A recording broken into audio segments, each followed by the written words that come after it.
मध्यवर्गीय परिवार रहे बस्ती में काले रंग में रही रंगम्मा दूध का व्यापार करती थी। रंगम्मा का बेटा ऋत्विक पैदा होते ही उसका पति मर जाने पर परिवार की जिम्मेदारी उस पर पड़ जाती है। रंगम्मा काली रहने पर भी उसका बेटा पूर्णिमा के चांद जैसे गोरा और सुंदर था। उससे ऋत्विक बड़ा होने के बाद उनकी बेटी से शादी करने को आसपास पड़ोस वाले रंगम्मा को चिढ़ाते थे। थोड़े साल बीतने के बाद कॉलेज में पढ़ रहे ऋत्विक बहुत सुंदर लड़की राधिका से प्यार करने लगा। राधिका को सुंदरता के साथ साथ संपत्ति भी ज्यादा थी। राधिका का पिता कोल्ड ड्रिंक फैक्ट्री का ओनर है। एक दिन ऋत्विक उसके प्यार के बारे में राधिका को कहने पर वो खुश होकर सहमत होती है। थोड़े दिन बीतने के बाद राधिका के प्यार के बारे में उसके पिता को पता चल के राधिका को घर से भेज देता है। तब ऋत्विक राधिका से शादी करके बस्ती में रहे उसके घर ले आता है।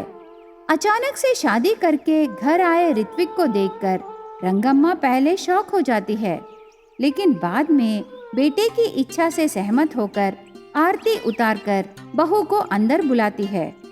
राधिका घर में कदम रखकर आश्चर्य रहने पर ऋत्विक ऐसे कहने लगा, राधिका, क्या हुआ? हमारा घर तुम्हारे घर जितना बड़ा नहीं है। मैं तुम्हारे घर नहीं, तुम्हारी माँ को देखकर सरप्राइज हो रही हूँ। मेरी माँ को देखकर सरप्राइज हुई? क्यों? इतनी काली माँ को इतना गोरा बेटा पैदा होना आश्चर्य की बात है ना। हो, ये बात है। मैं सिर्फ रंग में ही पिताजी के जैसा हूँ, पर कैरेक्टर में माँ की तरह हूँ। मेरी माँ देखने में काले रंग में रहती है, पर उसका दिल बहुत गोरा है। बेटी, मेरा नाम रंगम्मा है। मेरे बेटे को एक सुंदर सी लड़की देख के धूमधाम से मेरे हाथों से शादी करने को सोची, पर मेरा बेटा ऐसे साधा सीधा से शादी कर लिया। जाने दे, जो हो गया सो हो गया। तू भी बहुत सुंदर है बेटी। ऐसे कह के रंगम्मा बहुत प्यार से उसकी बहू को चूमती है। थोड़ी देर बाद ऋत्विक किसी काम से बाहर चला जाता है। रंगम्मा नई बहू को खीर खिलाने के लिए ले आने किचन के अंदर जाती है। इतने में राधिका बेडरूम में आकर उसकी काली सांस के हाथ लगने पर उसे शपथ लगा के फेस वॉश करती है। तब रंगम्मा खीर लेकर बेडरूम के पास आकर उसकी बहू को देख के उसे काले बालों के ऊपर रही राय समझ में आती है। ऐसे थोड़े दिन बीतने के बाद एक दिन ऋत्विक घर से बाहर जाने के बाद राधिका का भाई सुभाष घर आता है। तब रंगम्मा उससे ऐसे पूछने लगी, कौन हो बेटे तुम? कौन चाहिए? मेरा नाम सुभाष है। जाकर तुम अपनी मालकिन राधिका से उसको भाई आया बोलो। हो, तुम राधिका के भाई हो? कैसे हो बेटा? ऐसे कह के रंगम्मा प्यार से पास आने पर, अरे अरे, पास क्यों आ रही हो? तू नहा के कितने दिन हुए? बहुत बदबू आ रही है। घर में काम करने के लिए मेरी दीदी ने ऐसे काम वाली को अफ्रीका से इंपोर्ट की क्या? उसको दिमाग ही नहीं है। बेटा, मैं काम वाली नहीं हूँ, मैं तुम्हारी सास हूँ। पागलों की तरह बात मत करो। मेरे जीजा जैसे सुंदर लड़के की माँ तुम हो? तेरी बातों पर यकीन करने के लिए मैं रेड बस से नहीं आया, एयर बस से आया। ऐसे सुभाष रंगम्मा से बातें करते समय राधिका आके ऐसे कहने लगी, भाई तुम हो क्या? आते ही ऐसे क्यों चिल्ला रहे हो? दीदी, तुझे कहाँ मिली ऐसे अफ्रीकन नौकरानी? अरे भाई, वो अफ्रीकन नौकरानी नहीं है रे, वो मेरी सास है। ओह शिट, बुलशिट कलर में रही ये माँ फुल मिल्क कलर में रहे जीजाजी को पैदा की। राधिका उसकी बातों पर बहुत हंसती है और बाद में सास से उसके भाई के लिए खाना बनाने को कहती है। इस तरह राधिका रंगम्मा को कितना अपमान करने पर भी बेटे की खुशी के लिए वो सहने लगी। थोड़ी देर बाद रंगम्मा खाना पूरा तैयार करके राधिका और सुभाष को खाने के लिए बुलाती है। तब रंगम्मा खाना परोसते समय राधिका ऐसे कहने लगी, रुको, मेरे भाई को मैं खाना लगाऊंगी, तू जाकर अपना काम कर। क्यों दीदी, तू खाना लगाना? तेरी काली सांस को ये काम देकर तू रेस्ट ले सकती है ना। उसके काले चेहरे को देखने से ठीक से खाना भी नहीं खा सकते। ये लो भाई, चिकन तुझे बहुत पसंद है ना, मैं तेरे लिए मंगाई, खाओ ना। राधिका प्लेट में रखने के बाद सुभाष खा के थू थू कह के थूक देता है। क्या हुआ मेरे भाई, नमक ज्यादा है क्या? नमक नहीं, ज्यादा जल गया। बुलाओ तुम्हारी काली आंटी को। रंगम्मा, इधर आ। क्या हुआ राधिका? ऐसे डर डर के आती है रंगम्मा। चिकन फ्राई मतलब मीडियम फ्लेम पर अच्छे से उबाल के रोस्ट करना है, ऐसे तेरे रंग की तरह ब्लास्ट नहीं करना। ये ऐसी ही है भाई, इसका बेटा घर में नहीं रहने से ये ठीक से खाना भी नहीं बनाती, ये बहुत सता रही है, जा यहाँ से। तब रंगम्मा दुखी होके चली जाती है। इसीलिए दीदी मेरी बात सुन, जीजा जी और तुम शहर में एक फ्लैट ले लो। ऐसे ही अगर तू तेरी सांस के साथ रहने से तू भी काली हो जाएगी दीदी।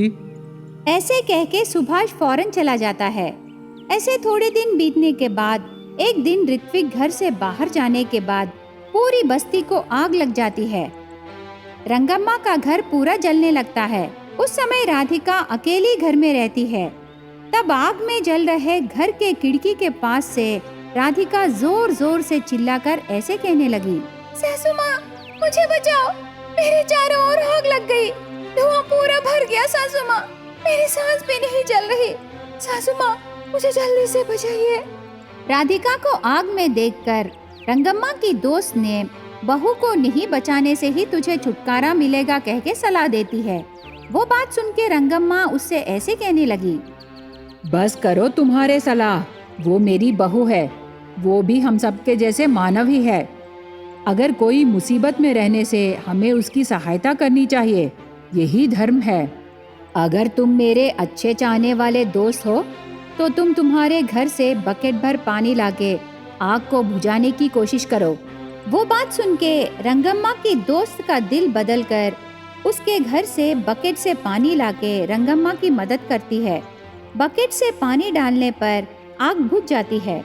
उसके बाद रंगम्मा राधिका से ऐसे कहने लगी, माफ करो राधिका, मैं और मेरे बस्ती वाले सब मिलकर तेरे जान को सफेद रंग में रहे दूध से नहीं बल्कि काले रंग में रहे पानी से बचाए। कम से कम अभी तो तुम मानव के रूप रंग में ना जाओ। तब से राधिका जान लेती है कि मानव को रंग नहीं बल्कि मन चाहिए। उसके बाद राधिका सांस के व्यापार में मदद करके उसके पति ऋत्विक से खुशी से रहने लगी। अलिवेनी के दो बेटे आनंद और विनोद को एक ही घर के दो बहनें मालिनी और हरिता से शादियां करा के बहुएं बनाकर घर ले आती है। बड़ी बहू हरिता बहुत धीरज से घर का काम करके खाना बना के एक मासूम लड़की की तरह रहती है। इसीलिए सास अलिवेनी को हरिता पसंद नहीं थी। वो बड़ी बहू को बहुत कम नजर से देखती थी। एक दिन सास बहुत गुस्से से ऐसे कहने लगी, इतना सा घर का काम कोई भी काम वाली करेगी, इसके अलावा तेरे वजह से इस घर में और कोई लाभ नहीं है, जा यहाँ से। ऐसे बहुत डांटने लगी। तब हरिता दुखी होकर आंसू बहाकर बहुत रोने लगी, लेकिन वो ये सब पति से नहीं कहती थी। अब छोटी बहू मालिनी सॉफ्टवेयर जॉब करके महीने में हजारों रुपए कमा के बहुत घमंड से रहती है। बिना घर का काम किए रेस्ट लेती रहती है। छोटी बहू ज्यादा कमाने पर सास अलिवेनी मालिनी से बहुत प्यार से व्यवहार करने लगी। छोटी बहू, ये क्या रे, दिन भर दिन तू बहुत दुबली हो रही हो, ऐसे रहने से कैसे बहू?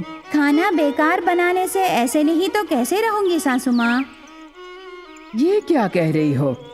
यहाँ तो तेरी सगी दीदी हरिता तेरी देखभाल करने है ना बहू। उसको आईने के सामने खड़े रह के मेकअप होने में ही टाइम लग रहा है, तो मेरे बारे में क्यों सोचेगी? मेकअप? ये क्या? एक बार जाके आप ही देख लीजिए, मेरी देवरानी क्या कर रही है, आपको पता चल जाएगा। ऐसे रहने पर सास अलिवेनी हरिता के बेडरूम को जाती है। हरिता आईने के सामने खड़े रह के बिंदी लगा रही थी। अलिवेनी को बहुत गुस्सा आता है। ये सब क्या है? घर का पूरा काम छोड़कर आईने के सामने रह के मेकअप करने लगी रे? नहीं सासू माँ, अभी तक मैं किचन में ही थी। गर्मी से पसीना आ गया और मैं मुंह धोई बस। ओहो, सभी काम तू ही कर रही है ना, इसीलिए पसीना उभर के आ रहा है। आज से तू दिन में 3 बार नहीं 4 बार खाना बहू। लेकिन सासू माँ, मैं तो दिन में सिर्फ 2 बार ही खाती हूँ। तुझे देखने से ही पता चल रहा है तू कितने बार खाएगी। अरे बेकार काम करके दिन में 3-4 बार खा रही है ना, पर मेरी छोटी बहू पैसे कमा के बहुत दुबली हो गई। जाके उसके लिए जूस बना के ला। ऐसे कहने पर आंसू बहाकर हरिता वहाँ से हॉल में आती है। सोफे में बैठकर टीपॉय के ऊपर पैर रख के लैपटॉप में काम कर रही उसकी बहन और देवरानी मालिनी दिखाई देती है। मालिनी, अगर तुझे किसी भी चीज की जरूरत है तो मुझे बोल दे। ओहो, देवरानी की आवाज बढ़ने लगी। सासू माँ। ऐसे कहने पर हरिता कुछ नहीं कहती और हाथ जोड़कर प्रणाम करके वहाँ से किचन में चली जाती है। आम काट के वो जूस बनाती है। तब सास आकर, मेरे लिए और मेरी छोटी बहू के लिए ही बनाई ना? ऐसे कह के जूसर के अंदर देखती है। वो खाली रहता है। बाकी तू पी ले, इससे पहले तू ये जूस कभी नहीं पी होगी। ऐसे कह के 2 ग्लास जूस लाके मालिनी के पास आती है। एक हाथ से मालिनी को जूस पिला के दूसरा वो पीने लगी। मालिनी काम कर रही थी। एक दिन अलिवेनी के 2 बेटे बहुत परेशान से घर आकर सोफे में बैठ जाते हैं। क्या हुआ बेटे? दोनों भाई बहुत परेशान लग रहे हो। हमारे कंपनी में लॉस आया माँ। शेयर मार्केट में लगाए पूरे पैसे चले गए। ऐसे कहने पर दुखी हो रही अलिवेनी को हरिता दिखाई देती है। बस वो गुस्से से वो हरिता को शपथ लगाने लगी। आनंद और विनोद कितना मना करने पर भी वो बिल्कुल नहीं सुनती। वो हरिता के ऊपर हाथ उठाकर मारने जाती है। अभी उस घर को छोटी बहू मालिनी की कमाई के अलावा और कोई नहीं रहता। उससे सास अलिवेनी मालिनी को और ज्यादा प्यार से देखभाल करना शुरू करती है। इस तरह दिन बीतते गए। एक दिन मालिनी भी बहुत परेशान से घर आती है। अलिवेनी को डर शुरू होती है। क्या हुआ छोटी बहू? सासू माँ, मुझे सॉफ्टवेयर जॉब से निकाल दिया सासू माँ। ऐसे कहने पर अलिवेनी के पैर तले अचानक जमीन खिसकने लगी। वो कुछ नहीं कह पाई। दिन बीतने लगे। कमाई नहीं रहने पर घर चलना बहुत मुश्किल होने लगा।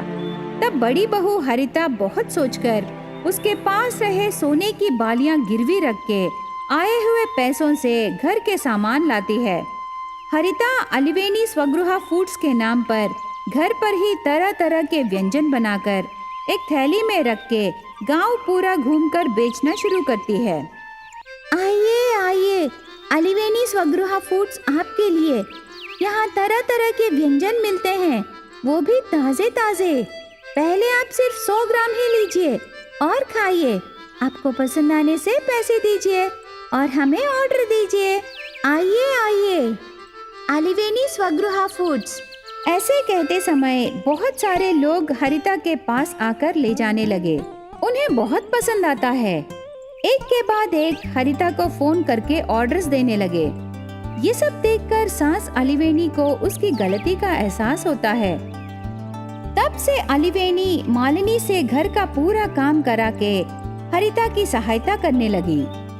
उसके बाद हरिता का अलिवेनी स्वगृहा फूड्स दिन भर दिन बढ़ के अच्छा नाम कमा के बहुत सारे लोगों को काम देने लगी। मालिनी उसकी देवरानी और दीदी हरिता से माफी मांगकर उसके पास सभी काम सीखकर खुशी से रहने लगी।